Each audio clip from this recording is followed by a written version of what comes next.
Hey guys, it's Amy at Zoe Beck, and I'm going to do my weekly reading update for January 21st, 2024. So Cooper and I are here, and it has been a week.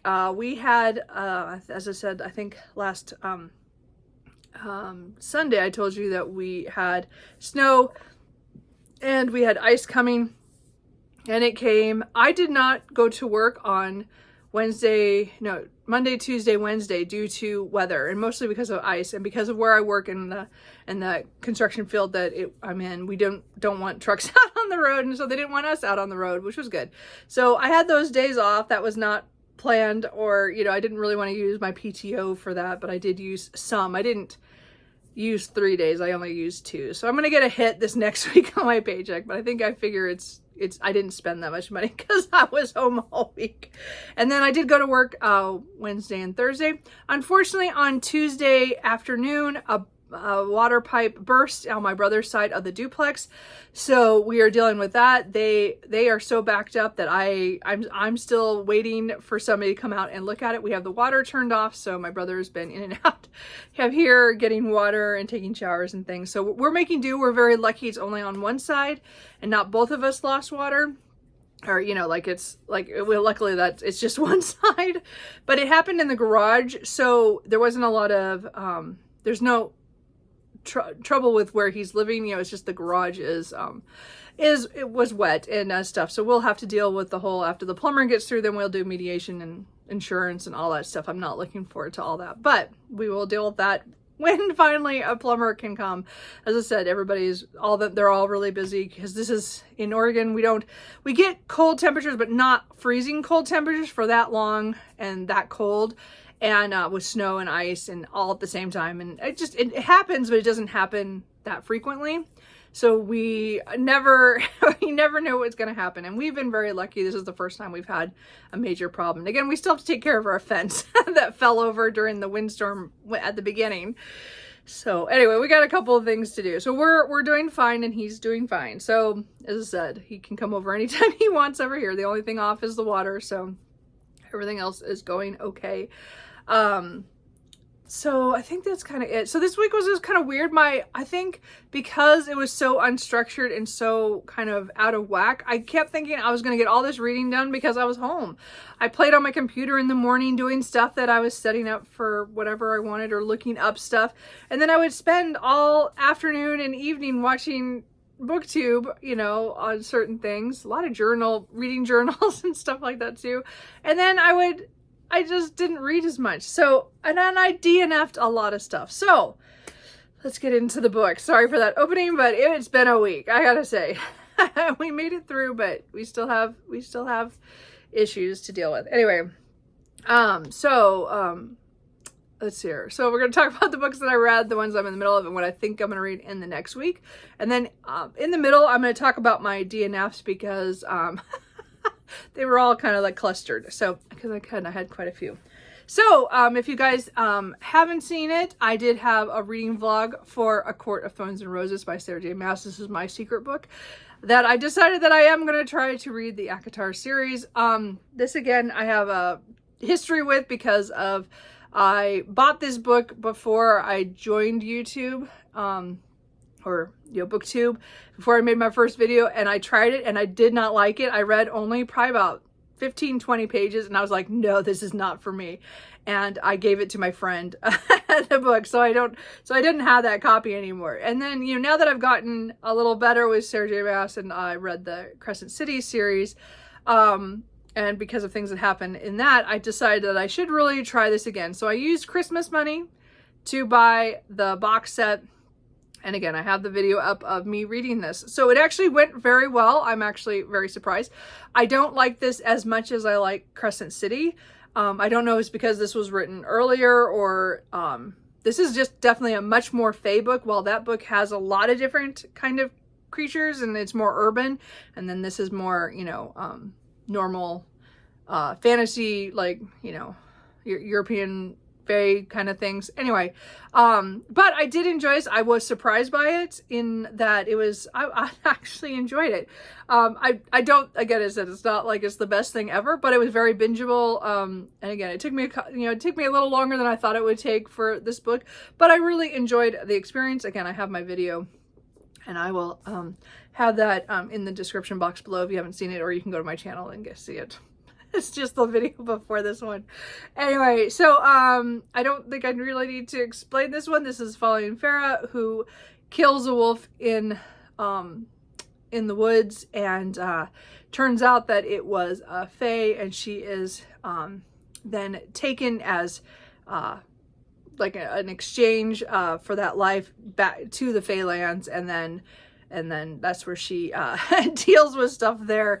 And this just went in different directions. I think Sarah J. Maas is very good about plotting and doing things. Like, I didn't expect like some of those things. There's a few things I probably caught, but really overall it was just a fun ride. I didn't know where it was going. I didn't know how it was going to end. And because I've been spoiled for this, for certain things over the years, just because not that I was listening to it because I wasn't interested in reading this, but a lot of people talked about it, and I just wouldn't shut off I would just leave it, the booktube videos running, so I wouldn't like turn the mute on, because I never expected to not read this. I mean, I never expected to read this, so a lot of times I will mute somebody if they're talking about a book that I want to read, because I don't want to be spoiled, because sometimes some people just do that, and I don't like that. Anyway, so I really I'd been spoiled for a few things in here. Not in here, like in the whole series.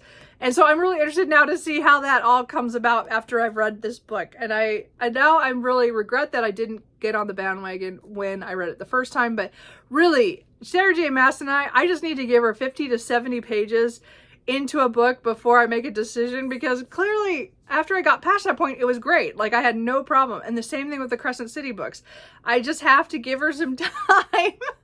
I might not always like how she starts her books, or where they start, or what we find out in those first 50 pages. It takes me a while to get into it, I guess. Anyway, but now I am definitely thinking about buying the Throne of Glass series. So let me know what you guys think, if you think I should do it. But I really enjoyed this, and I'm going to continue on with the series, because that was a surprise to me. And then let's see here, what else did I... Is that all I finished? Yeah. Oh, well, okay, I'll get to one in a second. The other physical book that I finished this week was Beauty and the Blacksmith by Tessa Dare. I finished this yesterday. I did read the book before this. Hold on, look, maybe I will get my ebook out. Hold on. I forgot. I did have an ebook. I was like, that doesn't seem like I read enough. And I didn't make a copy of it. Why do I do this to myself? There we go. Let me talk about this book first. So, I read this book just because I saw Berna at Berna's Bookish Adventures was reading book 5 in the Spindle Cove series, or book 4 in the Castles Ever After. It's a crossover book. And I realized that I had read the Castles Ever After, except for that last book, and the Spindle Cove books I had read up through book 2. And, or maybe was there a novella in between? I read up to, this was book 3, A Lady by Midnight by Tessa Dare. This is the 3rd book in the Spindle Cove series. So I just decided to go ahead and read this. This is a series that I think I started this one in 2019. So I read the books all, but because I didn't like book 2, although everybody else loves book 2, I had a different reaction to it. I never came back to this series. And so I had Lady by Midnight on my Kindle, and I had, I'd gotten this at a library book sale, Beauty and the Blacksmith. I think it was a library book sale. That or used bookstore. Anyway, the point is then I have the book number 4 physically. I don't have the book that she actually read, which was Do You Want to Start a Scandal? I still need to get that book, but I had books before that. So I thought, you know what, let's get caught up on this series. Again, I was in a historical fiction, fantasy, or fantasy and romance mood, so I just kind of went with it. So this one is following Kate, who is an orphan. and is like a music teacher at this place called Spindle Cove, where a lot of young women go to kind of escape this is Regency period. They don't want to be, they're either been out in society and something like scandalous happened, or some they didn't perform very well, or something happened, and they come to this place to kind of regroup and stuff before maybe going back into society or trying to decide what to do with their lives. And a lot of these have mothers who and their daughters are in this in this place. It's really cute. As I said, I've liked all the books. The second one just wasn't my favorite. I wanted to love that book and I just did not. Anyway, but A Lady by Midnight I really liked because we're following Kate, who again is there working with these young ladies who are getting ready for trying to go back into, to be in society. And she's, kind of she's friends with a lot of them, but she's still kind of set apart because she is this orphan. And then we're following Corporal Thorn, who is with the militia that is stationed at, that has, how the Spindle Cove series started is when the militia came and has they stay at the, in the area. So they're like, people are crossing over. Anyway, point is that Thorn is one of the leaders in charge, and he and her have never gotten along, but she doesn't really know why. She just thinks he's just a jerk. And actually it's because they have some shared history, but she doesn't remember because she was so young. And it's this all kind of this, there's this, stuff of, kind of this Cinderella-ish kind of thing. Or not Cinderella. What was I thinking of? But she has like a past and something people come to and kind of say, oh, we think you're part of our family. So she's kind of confused because she's been an orphan all these years. And now there's these people claiming that they could be relatives. And he kind of steps in to be her fiance because he's trying to protect her just in case these people, because he doesn't know what these people want or really how this all connects. And so it was just a fun historical romance. I liked their story. I liked because they both had very things in their past, and then again they have some connection, but there's also their sexual tension. It was really good. I really enjoyed it, and I was glad I picked up, because I hadn't picked up a Tessa Dare since 2019, and I bought several. I have a couple more of her series that I want to read, and I'm just glad that I finally picked this one up. So then I went on. I did read something in between these, but we'll just pull this up. As Beauty and the Blacksmith, which is 3.5 in the series. So this is following one of the young ladies who is who had like childhood asthma, but at that time they didn't really know that she kind of grown out of it, but she used it kind of as a crutch, so she didn't want to be out in society all that much. And then she is really, really attracted to the blacksmith and has been since the beginning of the series. And so this was kind of their story of them getting together, and it was really cute. I really liked this one because there was a couple action scenes. There was an action scene I wasn't expecting, and it was just cute. And it was very much not like, it's not like accurate to how maybe some people would react at some things that happened in here, but I did find, and there was really a funny part because there is someone who is thought to be a thief, and it kind of plays in when that happens with that was kind of funny. Anyway, okay, so and then the last thing that I finished one more thing I finished, and then I'll show another one that I finished. So let's first show this what I liked. Is that I have started the White Sand graphic novel series by Brandon Sanderson. Again, I'm trying to read more of the Cosmere. I am stalled out on The Way of Kings because I'm just not listening to audiobooks, and that's the way I'm doing it. Is I'm doing a combo of reading and listening. I just have to sit down and do it. I think I'm just not into it right now. But I thought, I have all these lists of Cosmere books that I want to get to, and I have Kindle Unlimited, which is going to play a lot of things that happened this week. But this one is one on Kindle Unlimited that I meant to read the last time I had it in July, and I just didn't get to it. But I decided I want to get to all 3 volumes before my Kindle Unlimited. I had 3 months for 99 cents. So I'm trying to read as many things before that expires in the middle of February. So I wanted to get this started. So this is a desert area, and we're following these men first who are who can control the sand, and that kind of has powers and things. And we're following, oh, is it his name Kieran? Something close to that. Anyway, he I don't remember how his name is said, but or how it was written. Anyway, he is trying to prove that he doesn't have to have all these extra powers to still be a Sandmaster.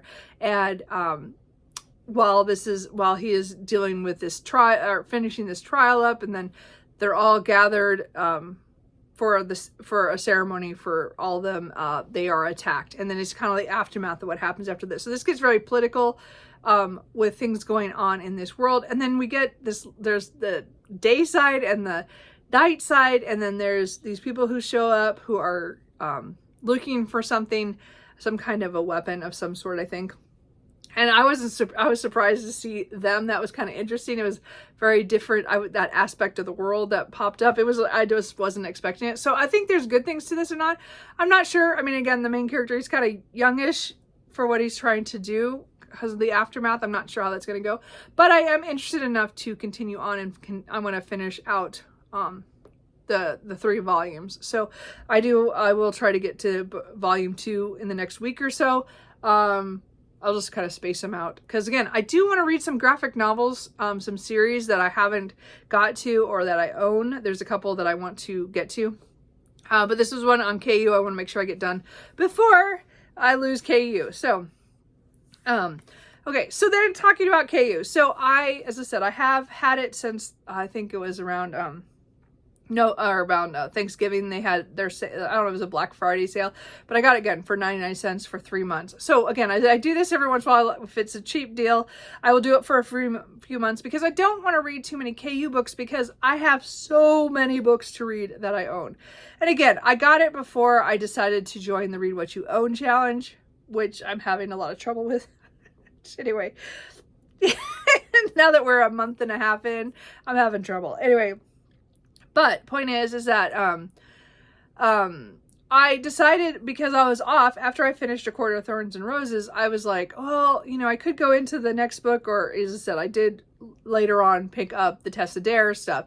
But for a couple days there, I did go, let's try to get through some of my KU books, because I want to get some, something to show that I had KU and make some decisions on stuff. So first I'm going to show you the one that I did read, which was 50 Shades of Alice in Wonderland by Melinda Duchamp.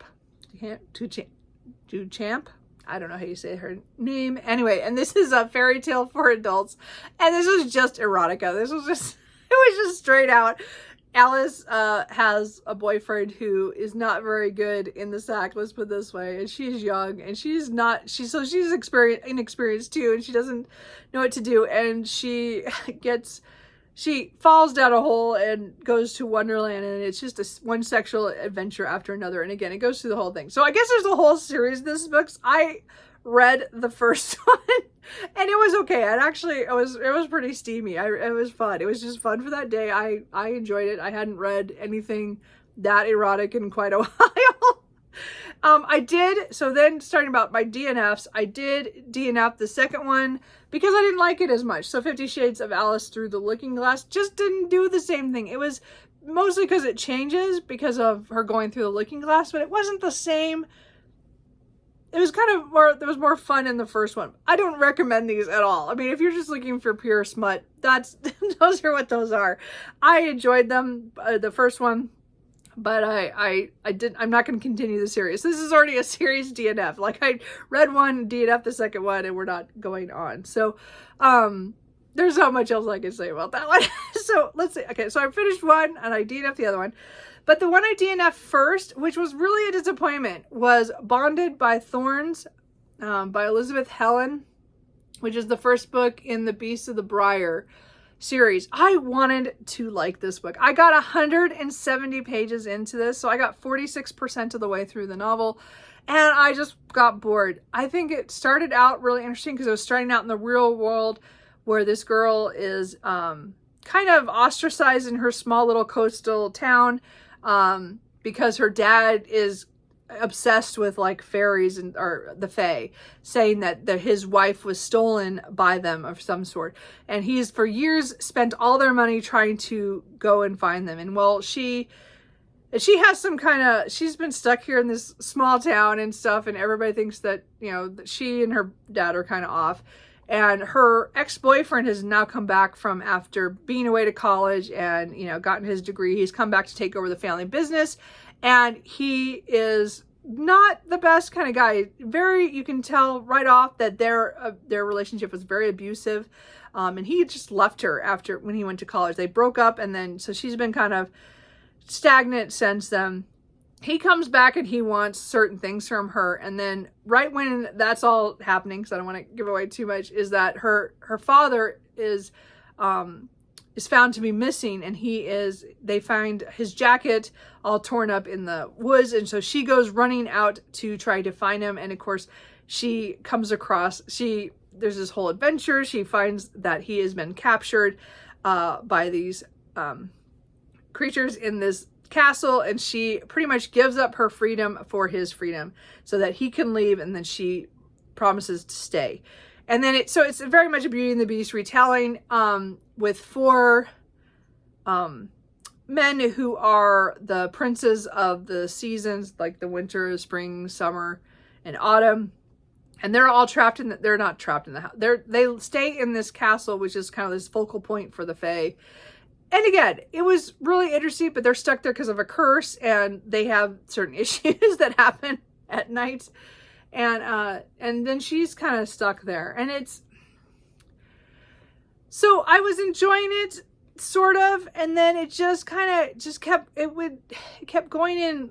It just wasn't doing what I wanted to do. And like, it's not like I expected this one to go into, I wanted more, I guess I wanted more of the romance side than just them just hanging out. It wasn't doing much for me. And again, I don't know, I didn't feel the necessity to continue. And it's really not normal for me to DNF a book, 46% of the way through, like 170 pages in, and just go, yeah, I don't care. And I've done it, don't get me wrong. I've DNF all over the place.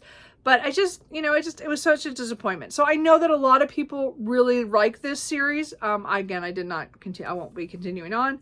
I think it's fine. It didn't hold my attention, which, that could be sometimes a problem.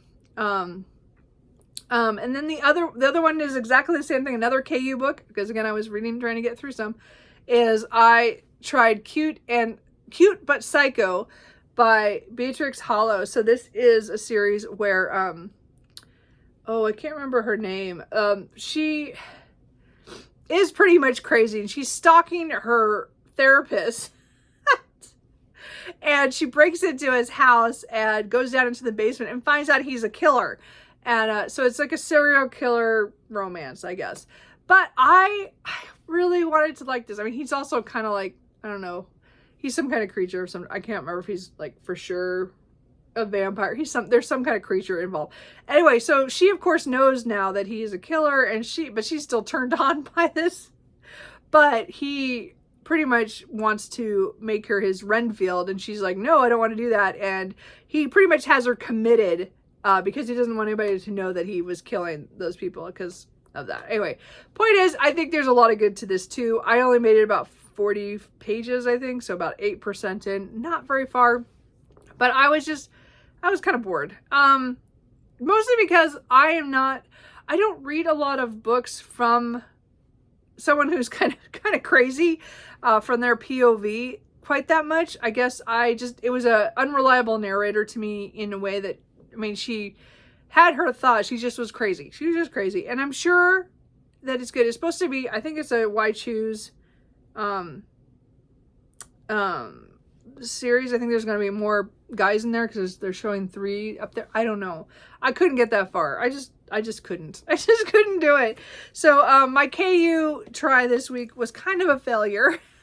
All the books, I did finish one of them, but I DNF'd the rest.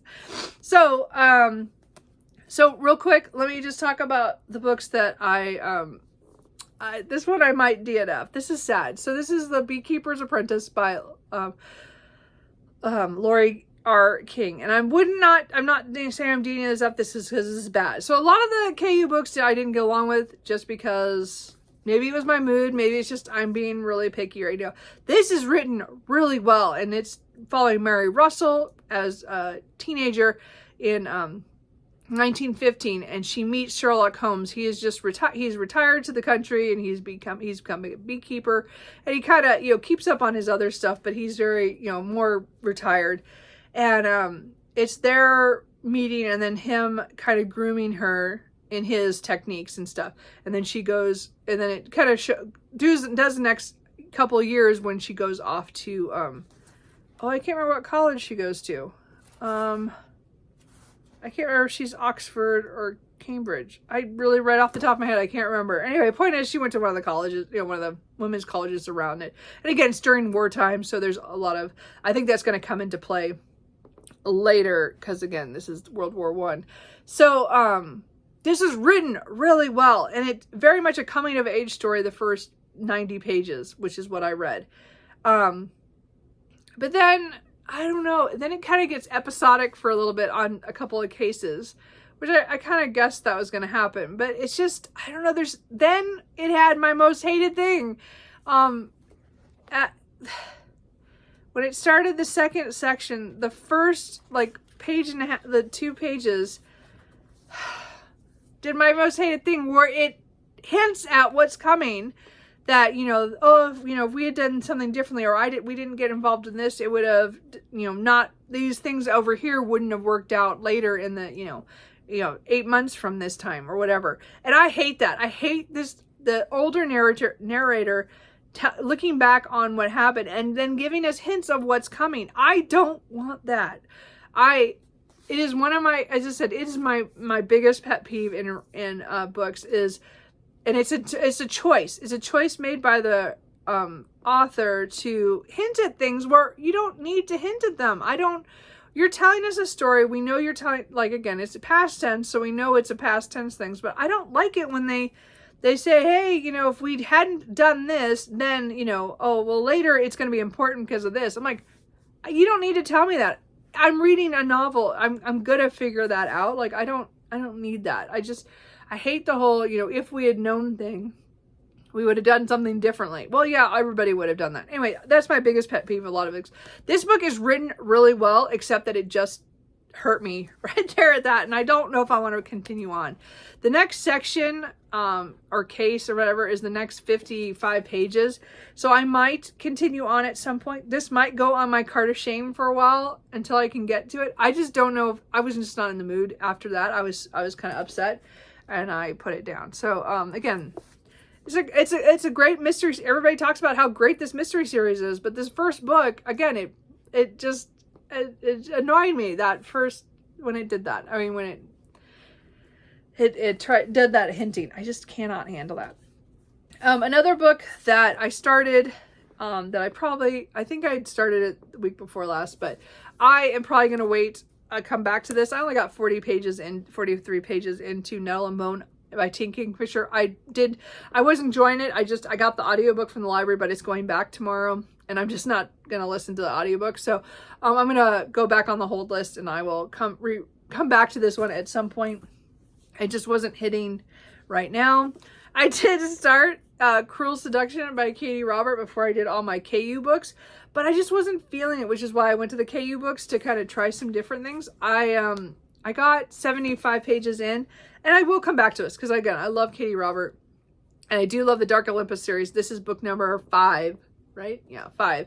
And number 6 just released, so I really want to read number 6, so I need to get through this one. But this one is the one where it's really enemies to lovers kind of thing, and it's a like a quad of people whose emotions are going to be connecting here and now. I think it's going to be interesting. It's just, this one's going to be a harder one for me to read, and I have to be in the right mood for it. And obviously I was not in the right mood for it. So I will come back to that one.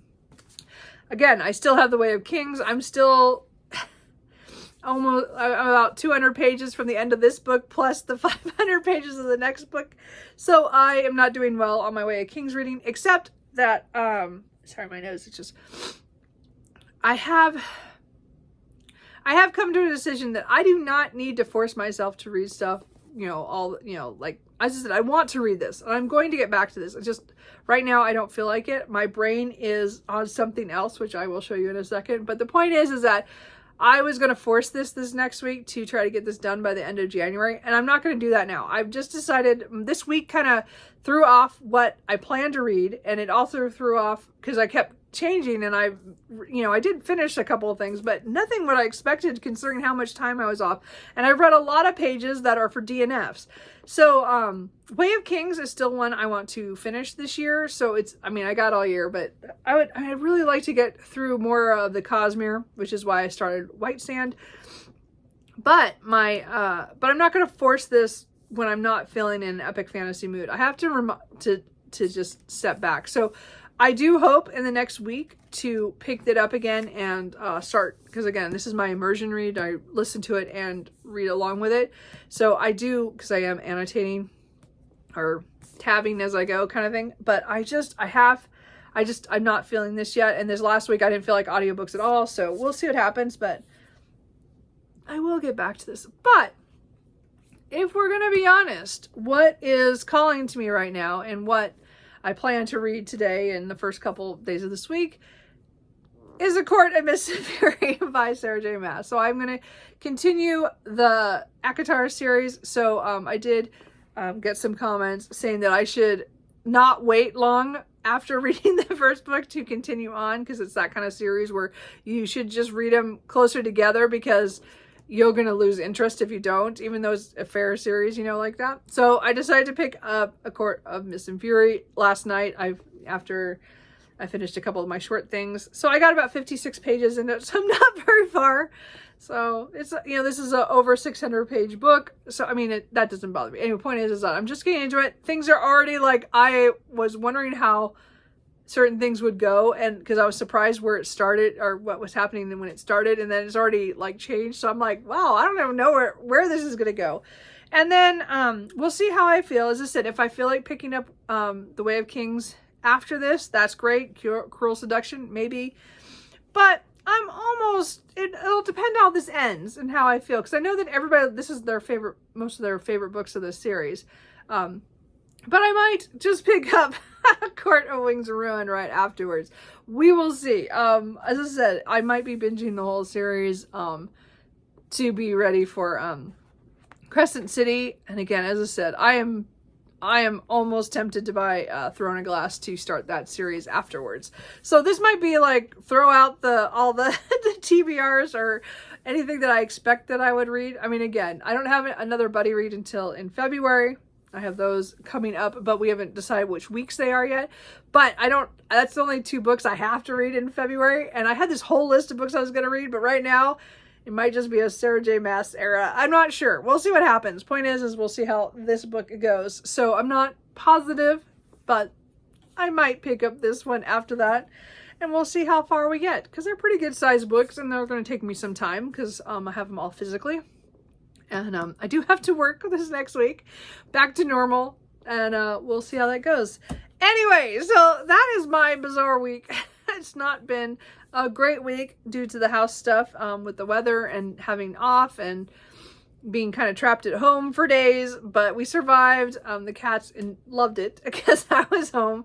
But we will see. I did want to mention, I did buy one, this box came kind of damaged, but I caught one of those top 100 books scratch off posters. So I'm hoping to get that out. I'm not sure if I'm going to put it up here, tape it up on one of my doors here. I don't know. Again, I haven't pulled it out yet, but I kind of wanted to do one of these just because there are a lot of classics I've read, but there's a couple of them that I haven't, that I'm kind of like, will I ever read that? But I kind of want to see that. I just think it'd be kind of fun. And it was like $5 one day on Amazon, so I bought it. Anyway, other than that, I think that's it. Yeah, I think that's it. I don't know. I did buy a diamond painting to try out. I'm not sure if that's going to be a hobby that I'll get into, but I did buy a kit, or one thing to try. So we'll see if that works out. I'll let you know if it works out or not. I don't know. Anyway, I think that's it. Let me know what you're reading. How was your week? Were you in any of the areas that had really a lot of snow or ice, and how did you guys fare? I know, again, here in Oregon, things really shut down as soon as the ice comes in play. And again, we don't do well in snow, but really when the ice hit, that was kind of it was bad. And we had, and again, it was a good ½ inch of ice some places. Some might even have had more. That's about what we had. And it was like an ice sheet outside. I wasn't going out there at all. And my brother, of course, went to work. So he's crazy, but he made it anyway. So anyway, I think that's it. So Cooper and I will talk to you guys later. Bye.